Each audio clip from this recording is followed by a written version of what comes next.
Muy buenas tardes a mis estudiantes de grado noveno. Vamos a trabajar en el área de ciencias sociales, dando continuidad a los temas que ya habíamos venido desarrollando en el aula de clases. Nos compete entonces hablar sobre el sector secundario en el mundo. Pero antes de hablar del sector secundario, quiero que hagamos un pequeño repaso sobre lo que vimos relacionado con el sector primario. Vimos que en el sector primario ofrece recursos para los demás sectores productivos y que me comprende todas aquellas actividades económicas cuyo objetivo es la explotación de los recursos naturales. Dentro de las actividades que podemos encontrar en el sector secundario, tenemos la agricultura, la ganadería, la pesca, la minería y la actividad forestal. Cuando hablábamos de la agricultura, la definíamos como esa producción de bienes de origen vegetal, donde me tienen que intervenir el suelo, el clima, el trabajo humano. Y hablábamos, si ustedes lo recuerdan, de dos tipos de agricultura, que era una agricultura tradicional y una agroindustria.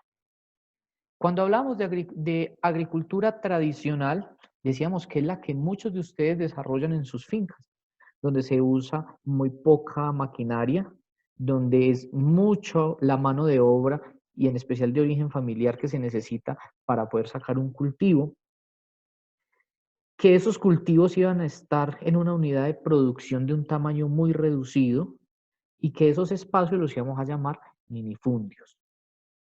Y que cuando hablábamos de agroindustria, se necesitaba un alto nivel tecnológico y de investigación, que había poca mano de obra, pero sí había mucha maquinaria para poder sacar esos cultivos. Y ahí hablábamos de unos monocultivos, que eran unas grandes extensiones de cultivos. Y poníamos un ejemplo, que eran llanadas, que ya hay mucha extensión de aguacate, eso se me está convirtiendo en una agroindustria y están utilizando cierta maquinaria. Caso contrario a nuestras casas y nuestras parcelas que utilizamos la agricultura tradicional. Hablábamos también de la ganadería y decíamos que esa ganadería comprende la cría, el levante, el engorde, el sacrificio de especies animales que van a estar domesticadas. Y entonces que ahí incluíamos el ganado vacuno bovino, el ganado ovino, el ganado caprino, el caballar, el mular, como especies mayores. Y que teníamos también unas especies menores que eran las aves de corral, los cerdos, los conejos, las abejas. Y también decíamos que esa ganadería yo la podía clasificar según unas técnicas que ellas tuvieran para su producción. Y entonces hablábamos de una ganadería extensiva, de una ganadería intensiva, hablábamos de la estabulación y de la transhumancia. Haciendo un recorderis por cada una de estas, decíamos que la ganadería extensiva se desarrolla en praderas naturales o pastos de muy baja productividad, que la nutrición del animal se basaba en el pastoreo libre, que utilizaba 1 a 2 hectáreas para mantener un animal y que la inversión en complementos alimenticios era relativamente baja. Cuando hablábamos de ganadería intensiva, decíamos que se desarrollaba en espacios próximos a las áreas urbanas, que en muchos casos ocupa regiones aptas para la producción agrícola, que que se invertía en el mejoramiento de las praderas y los pastos, que se incorporaban algunos suplementos alimenticios en estos animales y que presenta una alta disponibilidad de maquinaria, equipos e instalación. Cuando hablamos de ganadería de estabulación, decíamos que los animales se encontraban confinados o se encontraban muy junticos el uno del otro, que no requieren grandes extensiones de terreno, que la inversión en atención veterinaria y nutrición era muy alta y que la alimentación de esos animales se basa en unos subproductos de cosecha y de alimentos balanceados. Y cuando hablamos de ganadería transhumante, Decíamos que era una ganadería móvil que se adaptaba a los espacios según la calidad del suelo, que su productividad era muy baja y que cambiaba según las condiciones del lugar y que dependía de las variaciones climáticas y de movilidad. También en el sector primario, entonces hablábamos de la pesca, que eran todas esas actividades de extracción o de cría y cultivo de especies animales que viven en ambientes acuáticos, marinos o continentales. Entonces hablábamos que de un río o de un embalse o de una laguna, incluso del mismo mar. Y entonces que habían tres tipos de pesca o de actividad pesquera, que era la marítima, la continental y la acuicultura. En la marítima, entonces ya lo decíamos que era propiamente del mar, que era a lo largo de las costas. En la continental, donde inundaban de pronto algunos terrenos o algunos embalses, y que la acuicultura era un cultivo de especies en unos ambientes artificiales con unas condiciones apropiadas para que ellos pues, puedan sobrevivir. Hablábamos también de la minería, que eran todas esas actividades que permiten acceder a productos de origen inorgánico, mineral, y que constituyen una materia prima para elaborar bienes industriales. Entonces hablamos que había una minería a cielo abierto, que era donde se extraía el mineral mediante el arranque de las rocas en la montaña, que había una minería subterránea, donde se va excavando la tierra y que se requería la construcción de túneles para la extracción de los materiales, y que había una minería aluvial, que era la que se estaba realizando en los ríos y que especialmente era para extraer oro. Y por último, cuando estábamos trabajando el sector primario, hablábamos de una actividad forestal y decíamos que esta actividad forestal se refiere al uso intensivo de unas determinadas especies de árboles que se aprovechan para madera o leña o esa misma madera para realizar determinados insumos. Decíamos entonces que esta actividad forestal puede ser natural o puede ser por medio de plantaciones. Ahora sí entremos a lo que nos compete y es qué comprende este sector secundario en el mundo.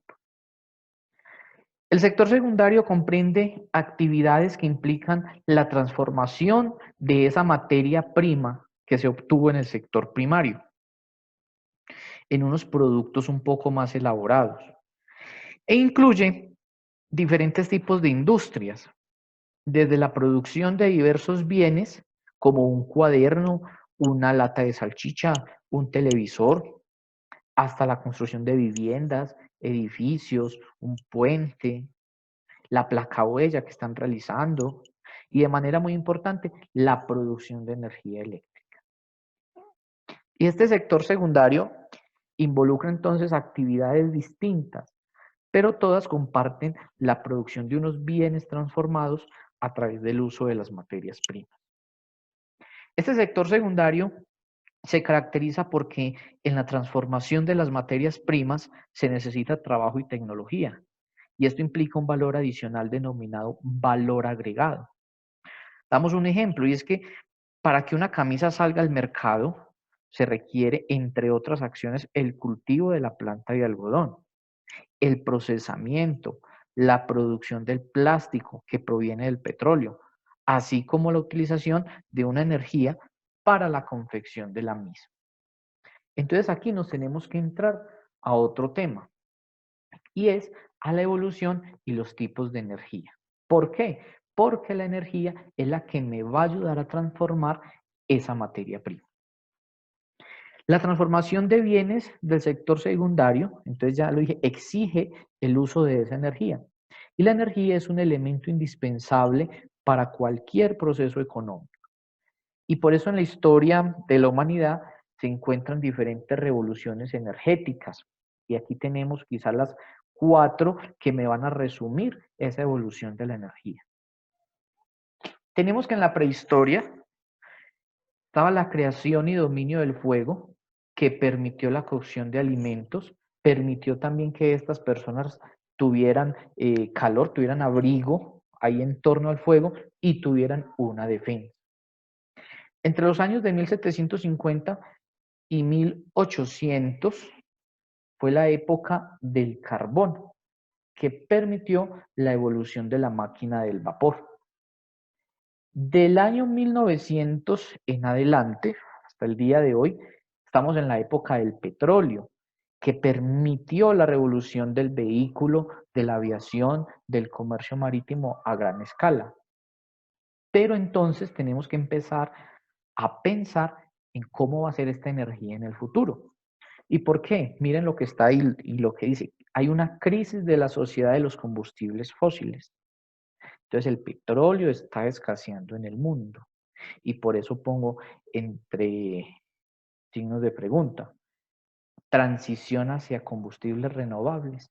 ¿Qué tipo de combustible entonces es el que vamos a utilizar en el futuro y que me va a permitir obtener esa energía que yo necesito? Hay unas fuentes para yo obtener energía y son las fuentes energéticas. Estas se me clasifican en renovables y no renovables dependiendo de la posibilidad de integrarse a unos ciclos que permiten su reutilización.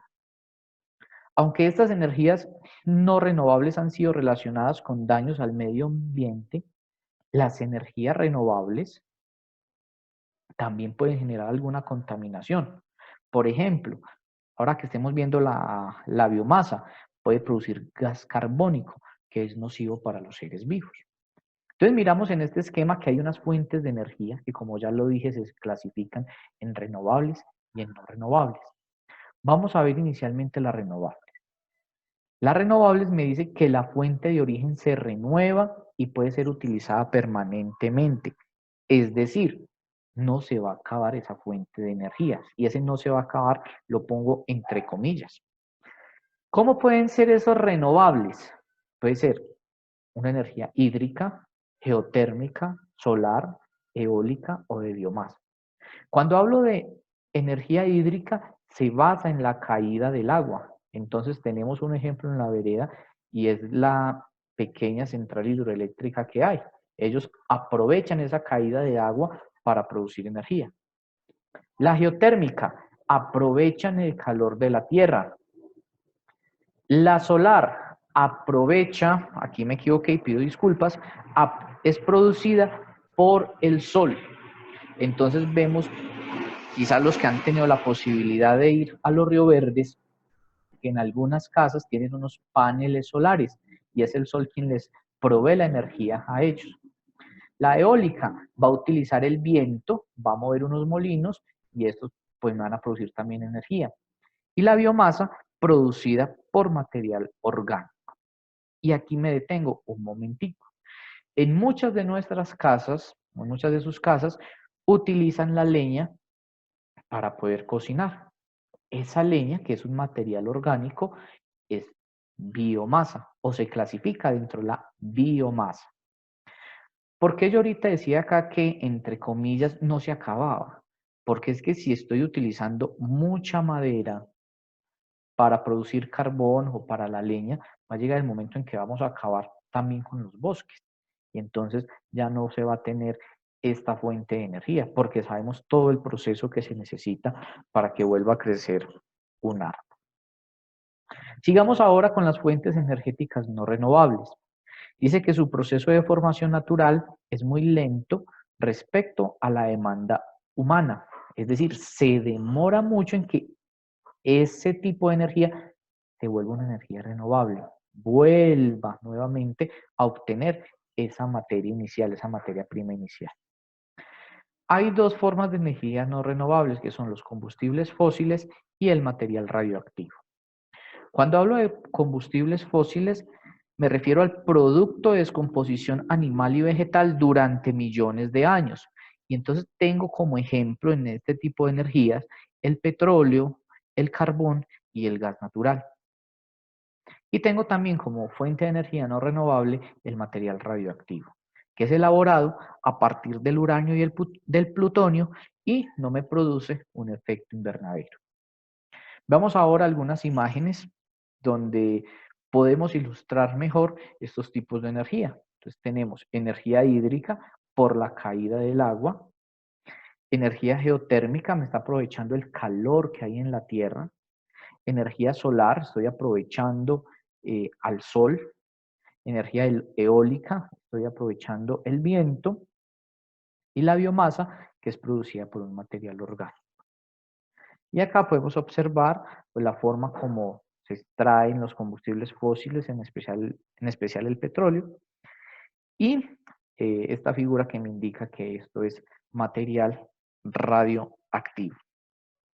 Yo todos estos recursos tengo que usarlos con mucha responsabilidad.